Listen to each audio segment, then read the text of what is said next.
नमस्कार दोस्तों। सर प्रणाम। सर प्रणाम। आज एनसीईआरटी आंदोलन के बारे में मैं बात करने जा रहा हूं कि एनसीईआरटी यूपीएससी में क्यों इतना महत्वपूर्ण है और इसको पढ़ते समय क्या गलतियां हो जाती हैं। जी सर, यही तो जानना था। एनसीईआरटी आंदोलन है आंदोलन सर। अरे मेरा बड़ा मन था आंदोलन में हिस्सा लेने का। अरे बोलिए ना सर, जितना लड़का लपाटा है सबको बुला लेंगे, गांव मोहल्ला सबसे। हट जाओ।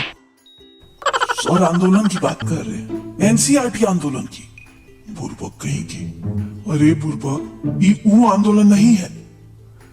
आंदोलन सर का एनसीईआरटी क्लास है ना सर?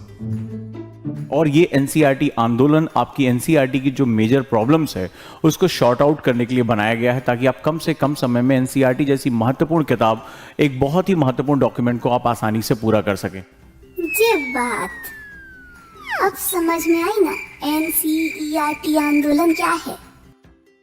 जो अपना फंडामेंटल बनाना चाहता है वो जब इस डॉक्यूमेंट के साथ डील करता है तो 2000 से ज्यादा पन्ने उसको डील करने पड़ते हैं। है तो यह। अगर वो केवल नई एनसीईआरटी ही पढ़ रहा है तो अच्छा, पढ़ने में भी बहुत अच्छा खासा समय लगता है, और जब ये इससे गो थ्रू होता है तो उसकी हालत खराब हो चुकी होती है। वो काफी एग्जॉस्टेड और थका हुआ और डिसओरिएंटेड महसूस करता है कि उसने पढ़ने के बाद कुछ हासिल किया या नहीं किया। सही कह रहे हैं सर। दूसरी गलती होती है जब हम स्टूडेंट शुरुआत करते हैं तो वहां पर वो बेसिक मैथोलॉजी के साथ चलना शुरू करते हैं, यानी उसके साथ तुरंत नोट्स बनाना शुरू करते हैं। गुरुजी, हमारे साथ भी ससुरा यही होता है। बिल्कुल सही कह रहे हैं। नतीजा ये होता है कि उनकी जो ग्रोथ होती है, यानी कि जो उनकी किताबें पूरी करने का समय, वो बहुत ज्यादा लगने लगता है। कुछ समय बाद उनको उलझन होने लगती है। 2-3 महीने का जब समय बीत जाता है तो उनको लगता है कि अभी तो मेरा एक ज्योग्राफी पूरी खत्म नहीं हो पाई, अभी तो हिस्ट्री, पॉलिटी ये सब बचा हुआ है। और फिर वो क्या होता है कि वो आधे अधूरे प्रोजेक्ट को वहां छोड़ देते हैं। यकीन मानिए शायद ऐसा ही आपके साथ होता होगा। बिल्कुल बिल्कुल सर। तो सबसे पहले हमें यह समझना पड़ेगा कि यह बहुत बल्क मटेरियल है और इसमें हमें अपने काम की चीजें जो यूपीएससी की रिक्वायरमेंट है उसको निकालना बहुत जरूरी होता है। ये हमारी 2 गलतियां होती हैं। तो कैसे करें सर? या तो हम केवल उसको रीडिंग करते हैं, गो थ्रू करते हैं, तो उसमें हमारा जो जिसे कहते हैं कॉन्सेप्ट, जो क्रक्स होता है वो हमसे छूट जाता है। या तो अगर हम स्लो एक एक करके नोट्स बनाना शुरू करते हैं तो हमारी स्पीड खत्म हो जाती है और थोड़े समय बाद हमें लगता है कि हम डिसओरिएंटेड हो चुके हैं और हम कभी अपनी मंजिल तक नहीं पहुंच पाएंगे। कितना सही बात बोले हैं। कि दूसरी सबसे बड़ी गलती क्या होती है, यदि हम बात करें तो जब हम एनसीईआरटीज पढ़ रहे होते हैं तो हमें यह नहीं पता होता है कि यूपीएससी इसमें से क्या क्वेश्चन हमसे पूछने जा सकता है या इसको पजल बेस्ड क्वेश्चन में कैसे कन्वर्ट कर सकता है। यानी वो अलग अलग चैप्टर को जोड़कर एक इंटरडिसिप्लिनरी क्वेश्चन यानी अंतर विषय क्वेश्चन का वो निर्माण करता है। तो होता क्या है कि पढ़ते समय जो स्टूडेंट होता है वो जब इसकी फर्स्ट रीडिंग करता है या एनसीईआरटी पढ़ता है तो वो केवल इंफॉर्मेशन यानी सूचनाओं पर बहुत भरोसा करता है। वो इंफॉर्मेशन पढ़ता है, उसको लगता है कि जो बोल्ड में लिखा हुआ है या जो बॉक्स में लिखा हुआ दैट इज वेरी इंपॉर्टेंट, और वो उसको इंटरलिंक नहीं कर पाता, कनेक्ट नहीं कर पाता है। इसके लिए एक एक्सपीरियंस की जरूरत पड़ती है। अरे उसके लिए तो आप हैं ना सर।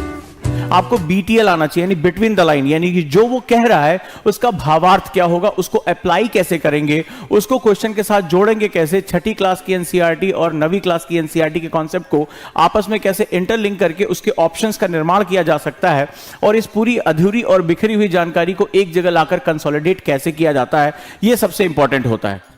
बिल्कुल सही सर। उनके लिए बीटीएल यानी बिटवीन द लाइंस और कॉन्सेप्ट मेकिंग प्रोसेस सबसे इंपॉर्टेंट होता है, रादर देन कि हम केवल इंफॉर्मेशंस पढ़ें, अपने आप से कहें कि आज मैंने 50 पेज पढ़ लिया या मैंने 60 पेज पढ़ लिया। सर कितना टाइम वेस्ट होता है। यानी आप अपने टाइम को क्वांटिटेटिव से ज्यादा क्वालिटेटिव करने की कोशिश करेंगे। समझ गए गुरुजी। आप मात्रात्मक कितने अपने पेजेस पढ़े that is not very important. आपने जो पेजेस पढ़े उसमें बिटवीन द लाइन यानी उसके जो मतलब है, उसके जो भावार्थ है, वो आपको कितना समझ में आया, और क्या आप जब यूपीएससी क्वेश्चन देगा तो उस इंफॉर्मेशन को आप अप्लाई कर सकते हैं या नहीं कर सकते, that is a very very important concept. बिल्कुल सही सर। तो इस बैच को मैंने कुछ अलग तरीके से जो है वो फॉर्म किया, इसीलिए मैंने इसका नाम एनसीईआरटी आंदोलन रखा है, जिसमें मास मूवमेंट जोड़कर ये जो भय है, ये जो समय हम बेकार करते हैं नई एनसीईआरटी पुरानी एनसीईआरटी, इससे हमें बचाना है। और जो मेजर कॉज है, जो जैसे लक्ष्मीकांत या जो हायर बुक्स है, उसके लिए आपको प्रेरित करना है कि आप वहां जाकर उसको प्रिपेयर करें। तो जैसे सबसे पहला बीटीएल, यानी कि हम इसको बिटवीन द लाइन हम जिसे कहते हैं, यानी कि वो टीचर अपने एक्सपीरियंस से निकालता है। उसके लिए आपको कम से कम यूपीएससी का पैटर्न पता होना चाहिए, क्वेश्चंस पे आपकी कमांड होनी चाहिए कि किस तरह से क्वेश्चन अपना नेचर चेंज कर रहे हैं 2011 से पहले, 2011 के बाद, रिसेंट में पजल बेस्ड क्वेश्चन का क्या ओरिएंटेशन है, तो उसके लिए हम पूरी रिसर्च करते हैं। तो बीटीएल वहां से निकल कर आता है। तो एनसीईआरटी कैसे ज्वाइन करें सर? ज्वाइन करने के लिए दिए गए नंबर पर कॉल करें, साइट विजिट करें। And now we are in old Rajendra Nagar. इसका फीस कितना है सर? थोड़ा बता देते तो बाबूजी को मना लेते ना। एनसीईआरटी प्लस तमिलनाडु हिस्ट्री महा आंदोलन की क्लास लाइव हमारे ओजांग एडू ऐप पर मात्र 3,500 रुपए की 2 आसान किश्तों पर। ये तो किताब से भी कम दाम में कोर्स है सर। दूसरा LWMI नोट्स। अब सवाल है कि मैंने पढ़ भी लिया और मेरे नोट्स बनाने में इतना मोटा जो है नोट्स बना, तो इसके लिए मैंने एक मेथड डेवलप किया LWMI, less word more information. मैं इसकी वीडियो भी जो है डाल चुका हूं। तो LWMI नोट्स कैसे बनाते हैं वहां पर मैं बहुत फोकस करता हूं। और LWMI बेस यानी कि आपके जो नोट्स होंगे वो आपकी कॉपी में हमेशा के लिए तैयार हो जाएंगे, आपको दोबारा कोई नोट्स बनाने की जरूरत नहीं पड़ेगी। इसके साथ साथ क्रक्स नोट यानी PDF फॉर्मेट में आपको सपोर्टिव नोट्स दिए जाएंगे, ताकि आपको एलोबरेटिव स्टडी करनी है तो भी आप उसके थ्रू गो थ्रू हो सकते हैं।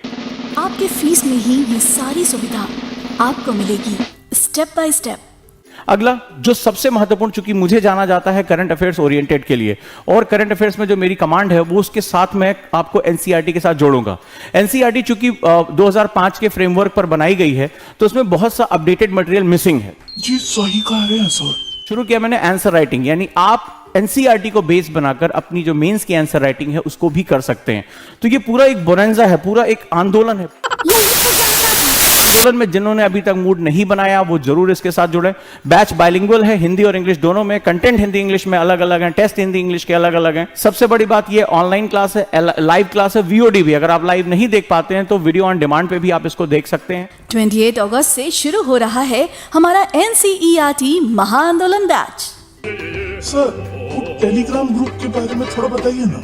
टेलीग्राम ग्रुप स्पेशल बनाया गया है, जहां पर क्विजेज आपको मिलेंगे, जहां आप मेरे साथ इंटरेक्ट कर सकते हैं, क्वेश्चन पूछ सकते हैं, और जो हमारा स्टडी कंटेंट है वो भी वहां पर सपोर्टिव दिया जा सकता है। ये तो बहुत ही अच्छा है ना, है सनी? राइट। और सबसे बड़ी बात है आपकी कॉपियां चेक होंगी, जो भी हम आपको टास्क देंगे, आपकी वैल्यू एडिशन की, उसमें आपको क्या इंप्रूवमेंट करना है, तो इसको मत छोड़िएगा। नहीं छोड़ेंगे सर। इसमें जुड़कर आप एडमिशन ले सकते हैं। और ये आंदोलन मैं आपको समझता हूं कि बहुत ज्यादा समय बचाएगा, एनर्जी बचाएगा, आपको बहुत ओरिएंटेड करेगा। ये मौका फिर दोबारा इतनी जल्दी नहीं मिलने वाला है। सनी हम तो एडमिशन ले लिए, इस नंबर पे तुम भी कॉल करके एडमिशन ले लो। चलो। हेलो जी, हमको एडमिशन लेना है। यस, ओजांग IAS अकेडमी आपकी पूरी सहायता करेगा। ज्यादा जानकारी के लिए कॉल करें 8750711100/22/33/44।